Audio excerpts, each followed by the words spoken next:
In the late 1990s, I was asked to launch a pilot aimed at young men and to try and get them to access a helpline and to use music and culture to get them to do so. And I couldn't think really at the time of anything that I was less qualified to do. I had no interest and still don't really, I must confess, in men or culture or music or sports. I have a lifelong interest in politics, feminism. And might as well say now, no qualifications whatsoever in mental health, and really no gender stuff. After I launched the pilot, I was asked to, I left, and I kind of came back, and I was asked to close the pilot down. And I really couldn't. Suicide at the time was the biggest killer of young men in the UK. I'd spoken to and knew a lot of people who'd been affected by it. And also, I'd got experience of working with guys on promoting this campaign, and the response we had was overwhelming and amazing and very, very exciting. And so I got hopelessly drunk and decided and asked very politely if I could launch Calm as a charity, which I did 10 years ago. Since then, I think what I want to talk about today are two things that I think prevent what is the single biggest killer of men in the UK from, to come back, there are two things which I think prevent us tackling this subject and really nailing it. And one is our attitudes and the language that we have around mental health and what that means. And the second is sexism.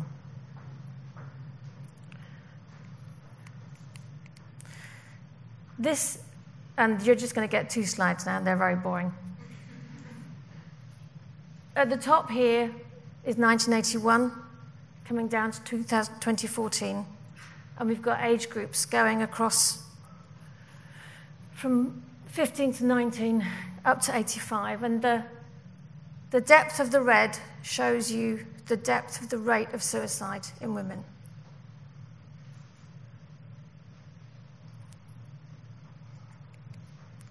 And this is male suicide.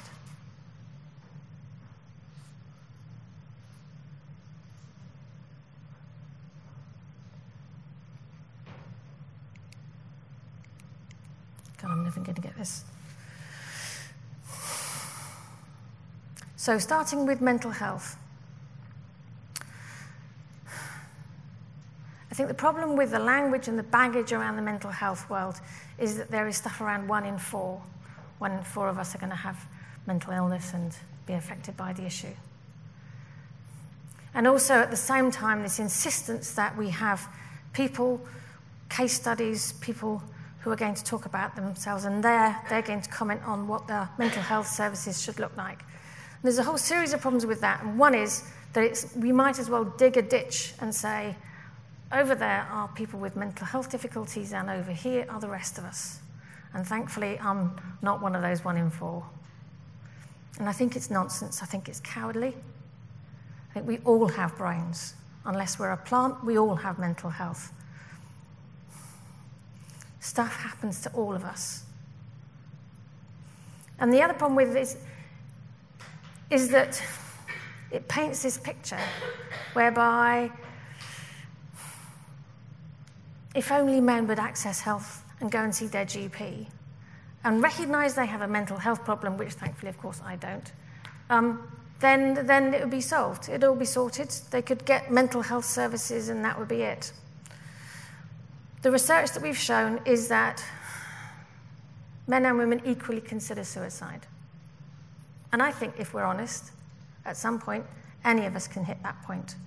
And what we've seen from the phone line is that there isn't some weird thing that happens with men. We think about suicide because sometimes our lives go really, really badly wrong.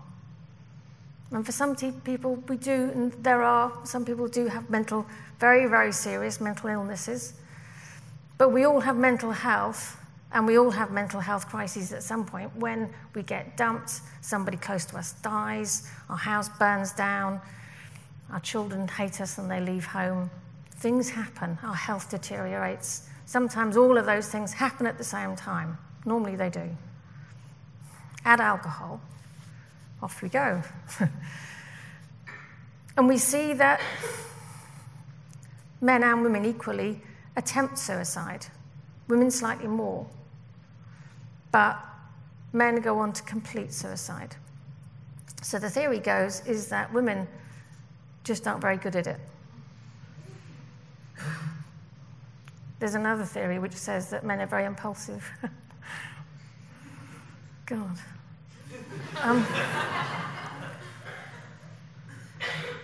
The reason... And what's interesting is that how little time we spent looking at the issue of suicide, because what we can see from the stories is that I think there's a kind of a whole range. There's somebody with an enduring mental health difficulty who's got OCD, who can't get out of the house, whose life is really, really miserable.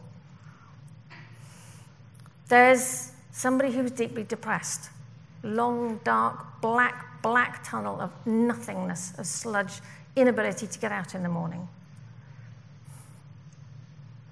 There's also I'm going to kill myself now, I'm going to kill myself now, I have to do it now. I have to do it now. Impulse where somebody is literally fighting to kill themselves. They can't bear themselves any longer. They've got to get out. They've got to get away from that person they are now. And they will fight hard to get rid of themselves as soon as they can.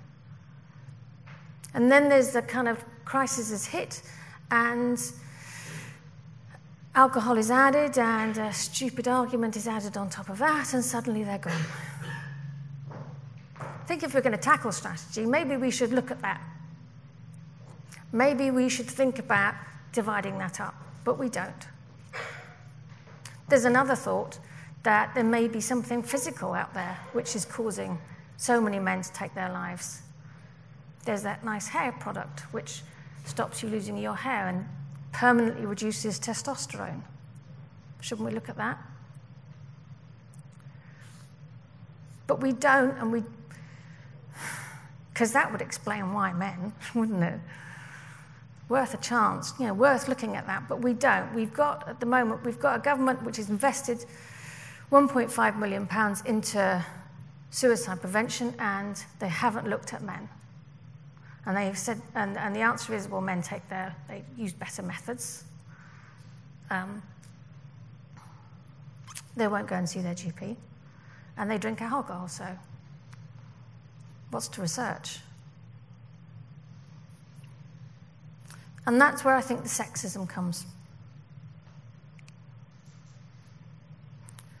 The suicide prevention strategy that we have and that's echoed around the world comes down to looking at a particular group of men. So until about 2005, it was young people. And now it's middle-aged men. And what's interesting is that it's middle-aged men, and then there's a new group, which is new mums. And then there's also the other people at risk are BME community, LGBT community. And then we have kind of areas like, prisons, particularly farmers.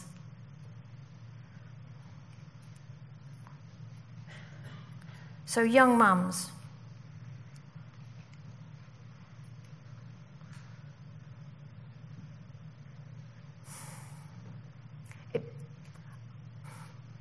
I am speechless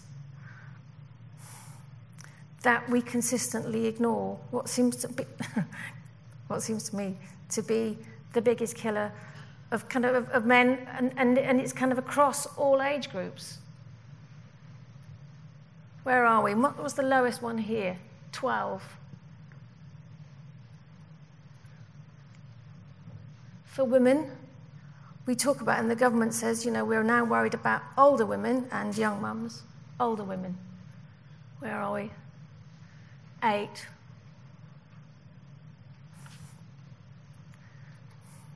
There is a real embarrassment about talking about the needs of men and boys, because we shouldn't and we can't, because they are obviously, they are the measurement by which everything else exists. We can't talk about them being vulnerable, because actually the definition of a guy is that he is invulnerable. And so therefore, if he's needing in any way at all, then he's not a real man.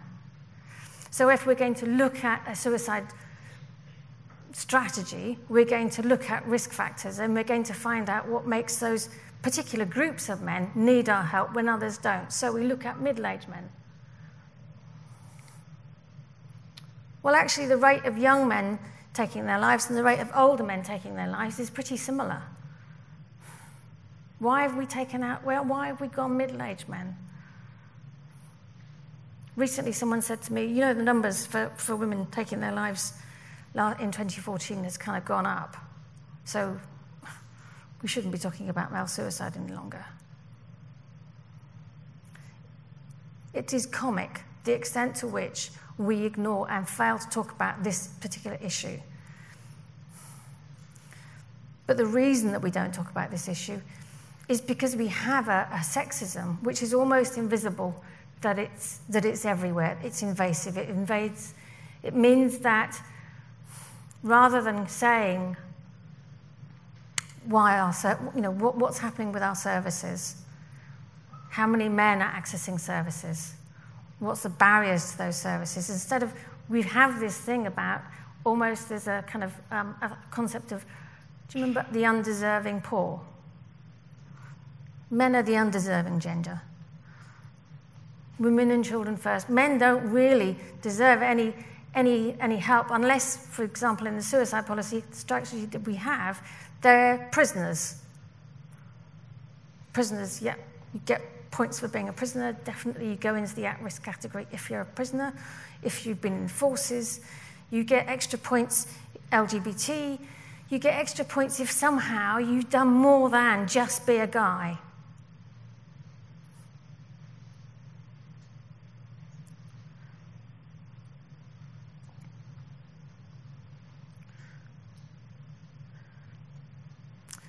We all become now very uncomfortable when racist or sexist remarks are made.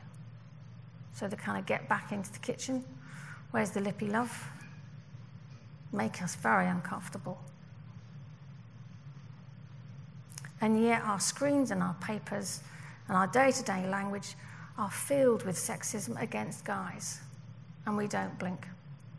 So grow a pair, be a man. That's all fine. All the stuff, all those pictures which are sent at guys about how they should be are about them being strong and tough and obviously able to do the DIY, to hit things very hard and to be above all strong. And we don't criticise or raise an eyebrow when women criticise men for crying in public or for being weak. There is no discomfort there. For me, growing up, I found the constant pressure to conform to being feminine and to filling and being good at particular things because I was a woman really quite oppressive. I think it's just as oppressive for men to be told how they should be.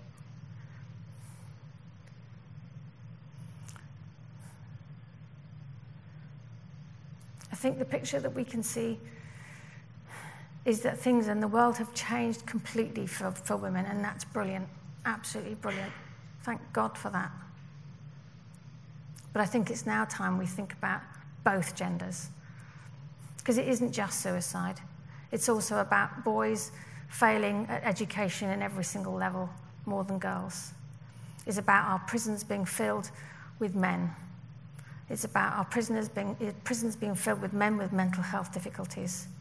It's about our streets being filled mainly, again, with men. At what point and how bad does this picture need to be before we talk about the needs of men and boys? Thank you.